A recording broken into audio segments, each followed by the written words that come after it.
하나님 말씀은 요한복음 1장 4절부터 5절 말씀인데요. 요한복음 1장 4절부터 5절 말씀을 제가 봉독하겠습니다. 그 안에 생명이 있었으니 이 생명은 사람들의 빛이라. 빛이 어둠에 빛이 돼 어둠이 깨닫지 못하더라. 아멘. 저는 이렇게 안경을 끼고 있죠. 유치원에 들어가게 되는 7살쯤인가요? 제가 이렇게 안경을 끼게 되었는데 지금껏 안경을 끼고 살고 있습니다. 약 한 35년 정도 이렇게 안경을 끼면서 사는 것 같아요. 시력이 안 좋아 안경을 끼지 않으면은 멀리 있는 것은 물론이고 가까이 있는 것도 볼 수가 없습니다. 색깔이나 이게 희미한 형상 정도는 보이지 이렇게 세세한 것들을 이렇게 볼 수가 없는데요. 요즘에는 안경을 끼지 않는 사람들이 별로 없을 정도로 거의 대부분의 사람들이 안경을 착용합니다. 그래도 안경 끼지 않는 사람들이 있다면 저는 정말로 부럽습니다. 특히 코로나 때 이 마스크를 우리가 착용하면서 살았잖아요. 이 마스크를 착용하면 얼마나 안경 낀 사람들에게 불편한지 몰라요. 숨을 쉴 때마다 안경이 뿌옇게 변합니다. 그리고 안경을 벗어서 닦아내야 되죠. 그때마다 참 불편하고 번거롭습니다.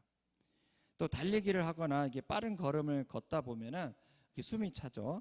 이 숨이 차면은 안경에 입김이 끼어서 또 앞을 잘 볼 수가 없어요. 그래서 숨을 하고 들어 마실 때는 잘 보이다가 후 하고 들어내시면 안경에 입김이 꽉 차서 이제 앞에 보이지 않습니다. 이게 계속 반복되다가 이제 어느 순간에 안경에 이슬이 맺히죠. 그리고 어쩔 수 없이 안경을 벗어서 안경을 닦아야 됩니다. 이렇게 안경을 낀다는 것은 참 번거로운 일들이 참 많은데 이럴 때마다 부러운 사람은 저에게 안경을 끼지 않는 사람입니다. 이처럼 시력이 좋다라는 것은요, 우리 일상을 살아가는 데 있어서 여러 가지 좋은 점들이 참 많아요. 어쩌면 시력이 좋은 것만으로도 복받은 사람일지 모릅니다. 그러나 시력이 좋아서 가까운 것도 멀리 있는 것도 잘 볼 수 있다고 한들 만약에 빛이 없다면 그게 무슨 소용이 있을까요? 이것은 안경을 끼고 있는 사람도 마찬가지입니다. 안경을 끼게 되어서 잘 볼 수 있게 되었지만 빛이 없는 이렇게 깜깜한 장소에서는 눈이 잘 보이든 잘 보이지 않든 이런 게 아무런 소용이 없습니다. 우리가 살고 있는 이 빅토리아는 밴쿠버로 나가는 페리들이 참 많죠. 저는 밴쿠버 랭리에 있는 이 대학원에 다닐 때 이 겨울철에 이 마지막 페리인 밤 9시 페리를 탄 적이 참 많았습니다. 페리를 타고 가는 동안 밤 9시니까 겨울철이니까 얼마나 깜깜해요. 그 깜깜한 중에 이 바다를 보고 있으면 어떨까요? 아무것도 안 보입니다. 그래서 일부러 객실에서 나와서 이 배 갑판으로 나가서 저 멀리 바다를 쳐다봤는데 깜깜하니까 아무것도 안 보여요. 그래서 눈을 뜨고 있으나 눈을 감고 있으나 똑같습니다. 안 보입니다. 그래서 안경을 끼고 있었어요. 저는요. 그때 안경을 끼워서 잘 볼 수 있음에도 불구하고 깜깜할 때는 저 멀리 바다가 안 보여요. 뭐가 있는지 아무것도 눈에 들어오는 게 없습니다. 그러니까 눈에 안 들어오니까 어때요? 사람이 눈앞에 뭔가 없으면요 굉장히 멍해집니다. 그리고 답답하죠. 여기가 어디야? 난 도대체 누구지? 난 지금 뭐 하고 있지? 도대체 주변에 무슨 일이 일어나는 거야?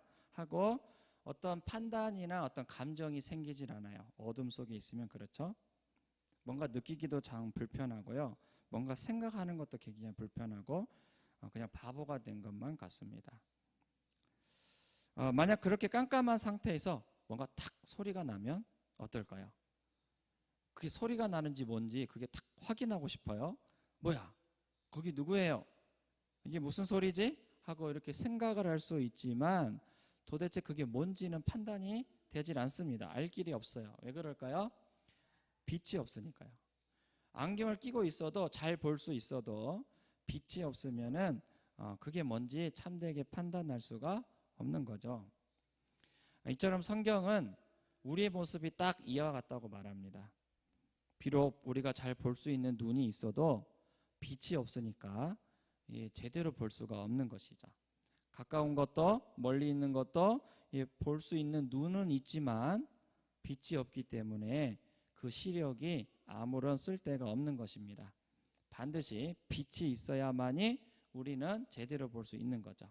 자, 이게 무슨 말인지 성경을 통해서 좀 알아보겠습니다. 요한복음 8장 12절부터 13절 말씀인데요. 제가 봉독하죠. 예수께서 또 말씀하여 이르시되 나는 세상의 빛이니 나를 따르는 자는 어둠에 다니지 아니하고 생명의 빛을 얻으리라. 바리새인들이 이르되 네가 너를 위하여 증언하니 내 증언은 참되지 아니하도다. 여기 말씀에 보면 바리새인이 나오죠. 여러분, 바리새인이 누굴까요? 바리새인은 종교 지도자들을 뜻합니다. 그것도 지도자 중에 지도자들을 바리새인이라고 말하는데요. 바리새인은 지도자들을 가르치는 지도자인 것이죠. 당시에 유대 사회에는 이 산헤드린 공회라는 게 있었는데 이는 마치 최고 지도자들의 이런 모임과도 같았습니다. 다른 일반적인 지도자 말고 모든 사람들이 인정할 만한 이런 최고 수준의 이런 지도자들만 모인 곳이 바로 이 산헤드린 이 공회라는 것이죠. 그러니까 그 공회에는 얼마나 유명하고 좀 능력 있는 지도자들이 모였겠어요.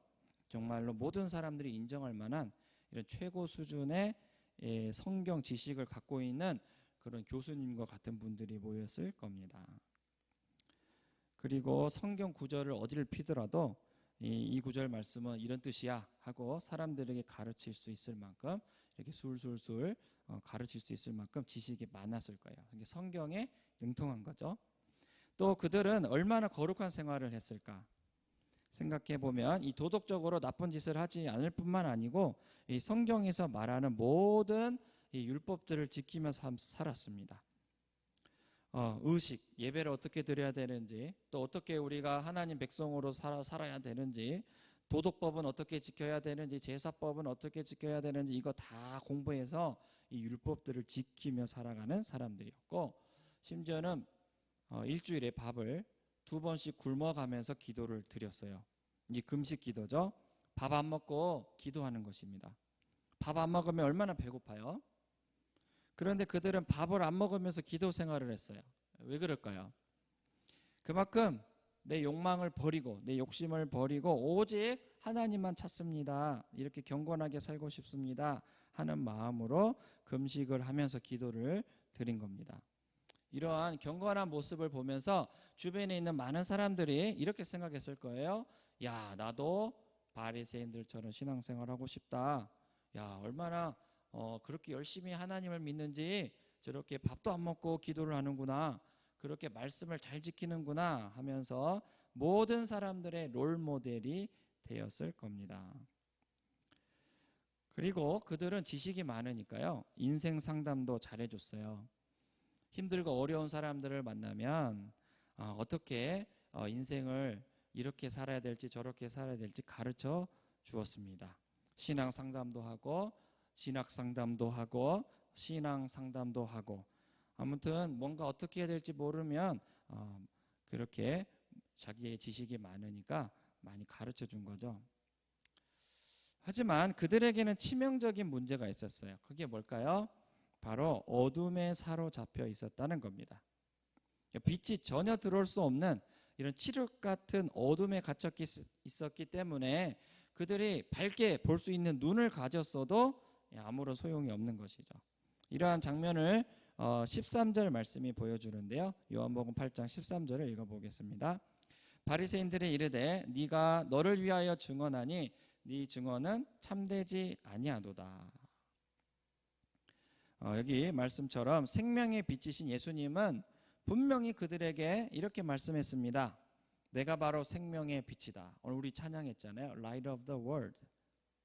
I'm the light of the world. 내가 바로 생명의 빛이야. 나를 왕으로 섬겨라.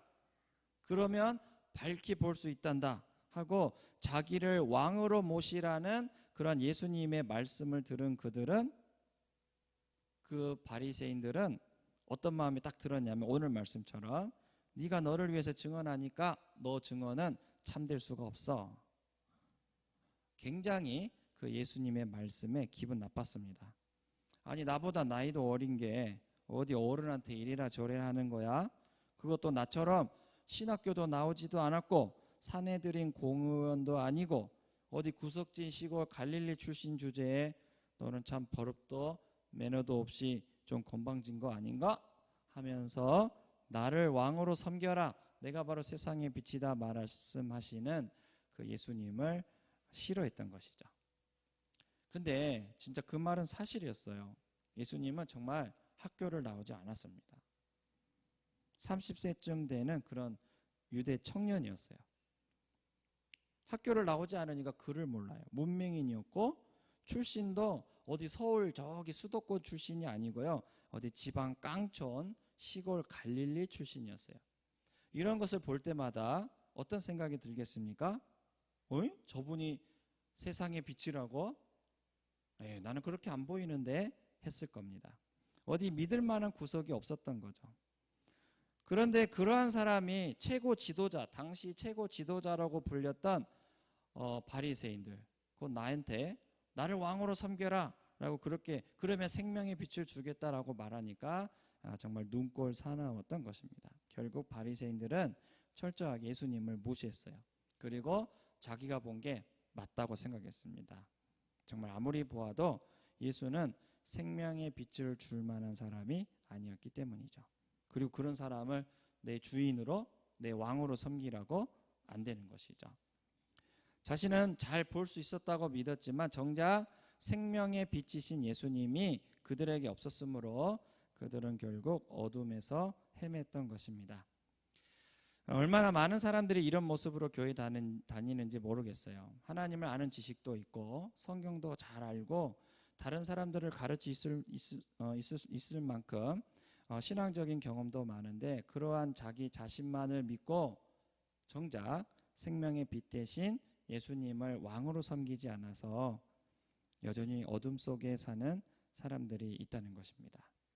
빛이 없는 이 깜깜한 곳에서는 제 아무리 좋은 눈을 가지고 있어도 아무런 소용이 없는 것을 정작 본인은 모르는 것이죠. 그래서 자기 눈만 믿고 사는 것입니다. 자기 보는 게 맞다고 생각하는 것이죠. 그리고 다 아는 것처럼 말하고 다 할 수 있는 것처럼 행동합니다. 그러나 분명한 것은 이러한 어두움에서 빠져나와 이제서야 밝게 볼 수 있는 눈을 가지려면 우리에게 뭐가 필요하죠? 바로 빛이 필요한다는 것입니다. 자, 이러한 점에서 우리는 생명의 빛이신 예수님이 필요합니다. 예수님은 생명의 빛이십니다. 예수님은 우리에게 생명의 빛이십니다. 아무리 칠흑 같은 어둠이라도 이 문틈으로 빛이 쫙 들어오면요, 그 순간 그 칠흑 같은 어둠이 싹 사라지는 것처럼 예수님은 우리의 빛입니다. 예수님이 나의 주인, 예수님은 나의 왕으로 내 마음에 찾아오신다면 우리는 그제서야 밝히 보게 되고 참된 것을 보게 되고 어떤 게 거짓인지 보게 되는 것이죠. 그 참된 것이란 무엇일까요? 예수님의 생명의 빛이신 예수님이 딱 내게 처음에 찾아오시면 처음에 딱 깨닫는 게 뭐냐면 기쁘다 이게 아니고 어둠에 있었던 내 자신을 보게 돼요. 내가 그동안 볼 수 있다고 생각했었구나. 내가 잘 볼 수 있는 눈을 가졌다고 생각했구나. 내가 굉장히 내 자신에 대해서 잘못 알고 있었구나. 내가 얼마나 교만했는지, 얼마나 내 자신을 믿고 내 자신을 자랑하며 살았는지 이것부터 깨달으면서 참되게 내 자신이 누군지를 보게 되는 것이죠. 옛날에는 내가 본 게 다 맞았다고 생각했어요. 그러니까 더욱더 내가 내 자신을 신뢰하면서 살았던 것이죠. 그런데 생명의 빛이신 예수님이 나의 주인이고 내 왕이 되니까 처음에 딱 일어나는 일은 내가 그동안 거짓에 휩싸였구나. 내가 옳다고 믿었던 게 다 거짓말이었네 하고 이것부터 밝히 드러나는 것입니다. 여러분 왜 이런 일이 먼저 일어날까요? 이것은 본래 우리가 누구였는지 알면 깨달을 수 있습니다. 우리는 본래 어떤 사람이냐면 우리는 빛이 아니에요. 우리는 처음에 어떤 사람이었냐면 바로 아담과 하와의 자손이었습니다. 어둠의 권세자, 이 사탄의 거짓말에 동조하고 와 나도 정말 그래 볼까 하고 사탄의 거짓말에 동조해서 하나님을 배신한 아담과 하와의 자녀들이라는 거죠. 우리 에덴 동산을 다시 한번 생각해 보죠. 사탄이 얼마나 간사하고 교활한 자인지 동산 중앙에 있는 나무의 열매를 먹으면 죽는다고 그렇게 알고 있었던 아담과 하와를 유혹해서 타락하게 만들었습니다. 어떻게 유혹했을까요? 그 열매를 먹으면 하나님처럼 눈이 밝아져서 어떻게 해요? 하나님처럼 눈이 밝아져서 이제 너는 그 눈으로 다 볼 수 있을 거야. 어떤 게 진짜고 어떤 게 가짜인지 그 눈으로 너는 다 볼 수 있을 거야 하고 뱀, 어둠의 권세자 사탄이 아담과 하와를 유혹한 거죠. 눈이 떠질 거야. 밝아질 거야. 네가 본 게 맞을 거야 라고 유혹한 것입니다. 그리고 아담과 하와는 그 말이 진짜처럼 들렸어요. 아 그래? 이 동산 중앙에 있는 나무의 열매를 먹으면 죽는다고 하나님이 말했는데 그게 아닌가? 내가 잘못 알고 있었나? 이걸 먹으면 이제 진짜 깨달아지는 건가? 하고 사탄의 거짓말이 너무 달콤하게 들려서 결국은 동산 중앙에 있는 나무의 열매를 먹었습니다. 먹으니까 어떻게 됐어요? 진짜 눈이 밝아졌어요. 눈이 탁 밝아지면서 무엇부터 깨달았냐면 내가 옷을 안 입고 살았구나 그동안. 아니 이렇게 벌거벗은 채로 에덴 동산에서 살았던 거야? 하고 자기 자신을 깨닫고 바로 무화과 나무 잎을 엮어서 옷을 만들어서 자기의 아무것도 안 입는 자기 몸을 먼저 가립니다. 야 진짜네. 눈이 밝아졌네. 내가 그동안 이렇게 살았다는 거야? 하나님은 그동안 뭐 했지? 내가 이렇게 벗으면서 살았는데 하나님은 왜 그랬지? 하고 창피하고 민망하게 있을 줄 알면서도 하나님은 아무 말도 안 한 거야? 하고 어떻게 하나님은 한마디도 나에게 이런 말씀 해주는 게 아니야? 이런 말 해주시지 않았어? 참 하나님 너무한다 하고 하나님을 향해서 원망과 불만을 쏟아내는 것이죠. 그리고 이제 깨달았습니다. 진짜 눈이 밝아졌구나. 이제 내가 진짜를 보게 되었어 하고 내게 진실을 알려준 그 사탄에게 고마워한 것입니다. 그리고 자꾸자꾸 하나님은 원망하고 불만을 쏟아내는 대상이 된 것이죠. 여러분 근데 이게 진짜예요? 사탄의 말이 정말 진실입니까? 그 사탄의 거짓말을 잘 살펴보면요 하나님과 멀어지게 만들어요. 자꾸 하나님을 불신하게 만들고 결국 네 자신을 신뢰해. 너 자신만을 믿어. 네가 본 게 맞아. 하나님 본 거 아니야. 그거 잘못 본 거야. 하고 자꾸 알려주는 게 바로 사탄의 거짓말이고 그게 바로 에덴 동산 중앙에 있는 나무의 열매를 먹은 아담과 하와의 자녀인 바로 우리의 모습이라는 것입니다. 그게 진실인 줄 알았고 자기가 본 게 진짜인 줄 알았어요. 그래서 진짜 진리가 되신 이제 하나님을 원망하고 그분을 떠나면서 오로지 내가 본 것만 맞아 하고 자기 자신만을 고집스럽게 믿는 그런 사람이 된 것이죠. 결국 타락하여서 에덴 동산에서 떠났습니다. 쫓겨났습니다. 이게 우리의 모습이라는 거죠. 이런 우리의 모습 속에 이제 정말로 생명의 빛이신 예수님이 오시면 그분이 내 왕이 되시고 그분이 내 주인이 되면 어떻게 됩니까? 내가 그동안 속았었구나. 사탄의 거짓말에 속았었구나라는 것부터 깨달으면서 이제 하나님을 배신하기 전 에덴 동산 중앙에 있는 나무의 열매를 먹으면 정령 죽으리라 했던 그 하나님이 본래 말씀하셨던 그 우리의 본래의 모습대로 회복이 되는 것입니다. 정말로 동산 중앙의 나무의 열매를 먹으면 죽는다라고 말씀하신 그 하나님의 말씀을 철떡같이 믿고 살았었던 우리의 그 본래의 모습.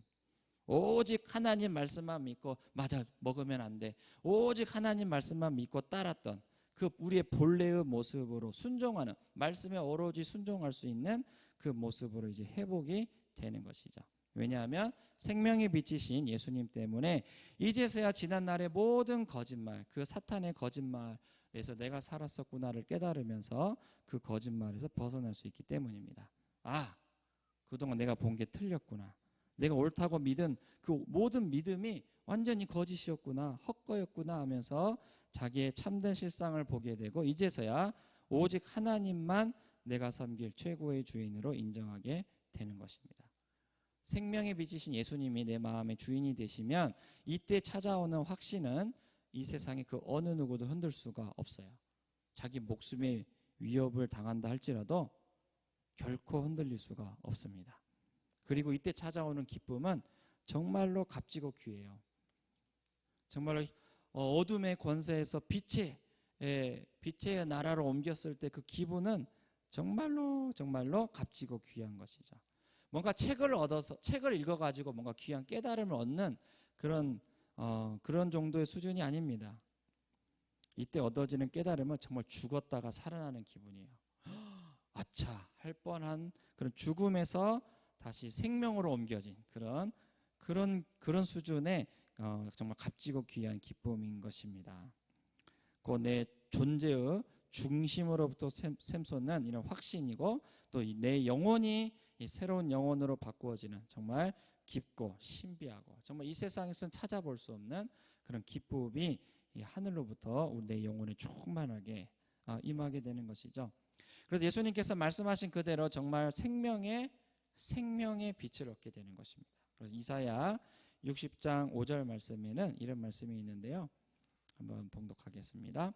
그때 네가 보고 기쁜 빛을 내며 내 마음이 놀라고 또 화창하리니 이는 바다의 부가 내게로 돌아오며 이방 나라들의 재물이 내게로 옴이라. 기쁜 빛을 내며 네 마음이 놀라면서 어떻게 해요? 화창한데요. 마음이 마치 봄이 찾아오는 것처럼 화창하게 되는 것이죠. 여기 말씀처럼 빛이신 예수님이 내 마음의 주인으로 오셔서 얻어지는 이 생명의 빛은 정말 기쁨의 빛입니다. 영원히 즐거워합니다. 어떤 육적인 즐거움이 아니고 내 중심에서 올라오는 기쁨입니다. 마음이 화창합니다. 정말 밝은 빛으로 충만한 화창한 날씨에 빛이 가득하면 저 바다도 너무너무 예쁘고 요즘에 5월이다 보니까 이 빅토리아가 너무 예쁘잖아요. 왜 그럴까요? 바로 밝은 빛 때문에 그래요. 밝은 빛이 비추니까 나무들도 너무 싱그럽게 보이고 바다를 보면 너무 살아있어 보이고 모든 것을 볼 때 이 밝은 빛 때문에 이 빅토리아가 아름답게 보이는 것처럼 예수 그리스도께서 내 마음에 들어오시면 모든 게 밝아집니다. 밝게 보여요. 아름답게 보입니다. 이해하게 됩니다. 기다려주게 되고요. 참아주게 됩니다. 마치 어디 즐거운 여행이라도 떠나는 그런 기분처럼 마음이 시원해지고 또 내 중심에서부터 즐거워하는 것이죠. 여러분, 내가 옳다고 여기는 믿음이 진짜인지 가짜인지는 누가 판단할 수 있냐면 우리 구주 예수 그리스도께서 생명의 빛으로 내 마음에 들어오실 때 그때 깨닫습니다. 내가 본 게 맞습니까? 이 질문에 제대로 대답하려면 오직 그리스도 예수, 생명의 빛이신 예수님이 내 안에 있어야만 하는 것이죠. 생명의 빛이신 예수님이 나의 왕, 나의 주인이 되셔야만이 우리는 그분의 도우심으로 밝히 보게 되는 사람이 되는 것입니다. 우리는 더욱더 기도해야 할 것입니다. 생명의 빛이신 예수님, 나의 주인이 되어 주십시오. 나의 왕이 되어 주십시오. 나의 생각, 나의 감정, 내 행동의 주인이 되어 주십시오 하면서 더욱더 내 자신을 예수님께 내어드리고 그분의 다스림을 사모해야 할 겁니다. 이러한 은혜가 우리 삶에 넘치게 주의 이름으로 축원합니다. 아멘.